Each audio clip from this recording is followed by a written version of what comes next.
मैं हमेशा से यही चाहता था। वह मेरा सगा भाई है। मैं उसे ज़्यादा महत्व नहीं देता हूँ। यह तो एक दिन होना ही था। मुझे घुमा फिरा कर बातें करना पसंद नहीं। क्या आप इन सेंटेंसेस को इंग्लिश में ट्रांसलेट कर सकते हैं? अगर आप इन्हें ट्रांसलेट करना चाहते हैं तो आपको सिर्फ टेंसेस और ग्रामर की ही नहीं, साथ ही साथ एडवांस इंग्लिश स्ट्रक्चर की भी नॉलेज होनी चाहिए।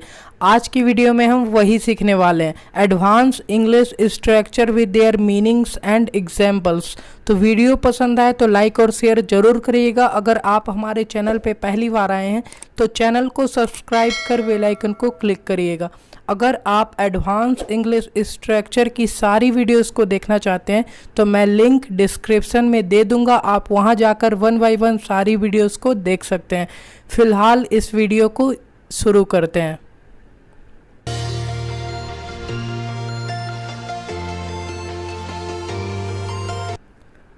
आज का हमारा पहला स्ट्रक्चर है गाइस, हमेशा से। कई बार हम लोग ऐसे बोलते हैं, वह हमेशा से आलसी रहा है, या फिर मैं हमेशा से यही चाहता था। ऐसे हिंदी सेंटेंसेस को इंग्लिश में ट्रांसलेट करने के लिए आप ऑल अलोंग का यूज़ करते हैं। किस प्रकार से करना है, एग्जाम्पल देखिए। वह हमेशा से तुम्हें चाहता है पर तुम उसे समझ नहीं सकी। आप बना सकते हैं, He likes you all along, but you couldn't understand him. He likes you all along, but you couldn't understand him. एक और एग्जाम्पल देखिए गाइस। मैं हमेशा से यही चाहता था पर मुझे आज मिला। आप बना सकते हैं, This is what I wanted all along, but I got this today. This is what I wanted all along, but I got this today. आज का हमारा अगला स्ट्रक्चर है गाइस, कुछ होना ही था।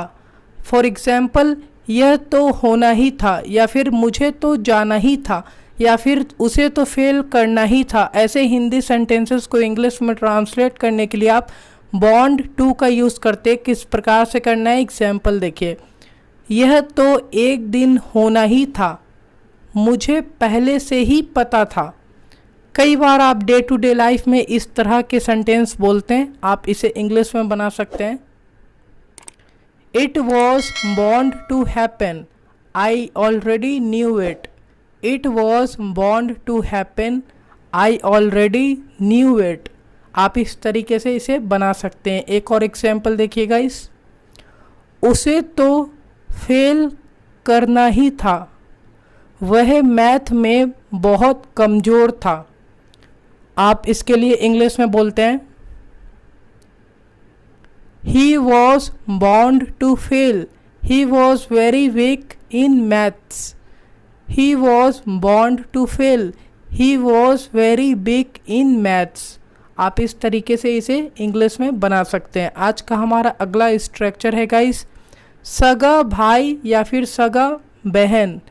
इसके लिए आप ब्रदर या फिर सिस्टर इन ब्लड का यूज़ करते हैं। किस प्रकार से करना है, चलिए एग्जाम्पल के थ्रू समझते हैं। वह तुम्हारा क्या लगता है, तो आप बताते हैं, वह मेरा सगा भाई है ना। सगा के लिए आप इन ब्लड का यूज़ करते हैं। इसके लिए आप इंग्लिश बना सकते हैं, What is he to you? He is my brother in blood. What is he to you? He is my brother in blood. आप इस तरीके से इसे इंग्लिश में ट्रांसलेट कर सकते हैं।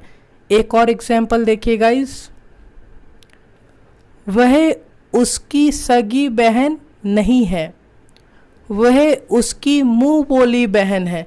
गाइस, मुंह बोली बहन के लिए आप सो कॉल्ड सिस्टर का यूज़ करते हैं। किस प्रकार से बनाना है, देखिए। She is not his sister in blood, she is his so called sister. She is not his sister in blood, she is his so called sister. आप इस तरीके से इसे बना सकते हैं। आज का हमारा अगला स्ट्रक्चर है गाइस, ज़्यादा महत्व देना। कई बार आप ऐसे बोलते हैं, मैं उसे ज़्यादा महत्व नहीं देता हूँ, या फिर मैं इंग्लिश से ज़्यादा मैथ को महत्व देता हूँ। ऐसे हिंदी सेंटेंसेस को इंग्लिश में ट्रांसलेट करने के लिए आप मेक मच ऑफ का यूज़ करते हैं। कैसे करना है, एग्जाम्पल देखिए। मैथ की तुलना में मैं अंग्रेजी को ज़्यादा महत्व देता हूँ। इसके लिए आप सिंपली इंग्लिश में बना सकते हैं, I make much of English than maths. I make much of English than maths. आप इस तरीके से इसे सिंपली इंग्लिश में बोल सकते हैं। एक और एग्जाम्पल देखिए गाइस, मैं उसे ज़्यादा महत्व नहीं देता हूँ, मैं बस अपने काम पर ध्यान देता हूँ। कई बार आप ऐसे बोलते हैं ना, मैं उसे ज़्यादा वैल्यू नहीं देता हूँ। वैल्यू या महत्व आप दोनों में से कोई भी बोलो, आपको इंग्लिश सेम बोलनी है। I don't make much of him, I just focus on my work. I don't make much of him, I just focus on my work. आज का हमारा अगला स्ट्रक्चर है गाइस, घुमा फिरा कर बातें करना। कई बार आप ऐसे बोलते हैं, घुमा फिरा कर बातें मत करो। तो ऐसे हिंदी सेंटेंसेस को इंग्लिश में ट्रांसलेट करने के लिए आप बीट अबाउट द बुश का यूज़ करते हैं। किस प्रकार से करना है, एग्जाम्पल देखिए। जो बोलना है साफ साफ बोलो, बात को घुमा फिरा कर मत बोलो। आप सिंपली इसे इंग्लिश में बोल सकते हैं guys, call spade a spade, don't beat about the bush. Call spade a spade, don't beat about the bush. जो बोलना है साफ साफ बोलो की इंग्लिश होगी guys, call spade a spade. एक और एग्जाम्पल देखिए, मुझे घुमा फिरा कर बातें करना पसंद नहीं है। मान लो आपको पसंद नहीं है, आप इस तरीके से बोल रहे हैं, आप इसे इंग्लिश में बोल सकते हैं, I don't like beating about the Bush. I don't like beating about the Bush. आप इस तरीके से इसे सिंपली इंग्लिश में ट्रांसलेट कर सकते हैं। आज का हमारा अगला स्ट्रक्चर है गाइस, फायदा और नुकसान। कई बार आप बोलते हैं इसके फ़ायदे और नुकसान दोनों हैं। तो ऐसे सेंटेंसेस को इंग्लिश में ट्रांसलेट करने के लिए आप प्रोज एंड कॉन्स का यूज़ करते हैं। ये काफ़ी ज़्यादा ट्रेंडिंग में भी हैं, कई लोग इसका यूज़ करते हैं। आप इसके लिए बनाते हैं, एग्जाम्पल देखिए, सभी चीज़ के अपने फ़ायदे और नुकसान दोनों होते हैं।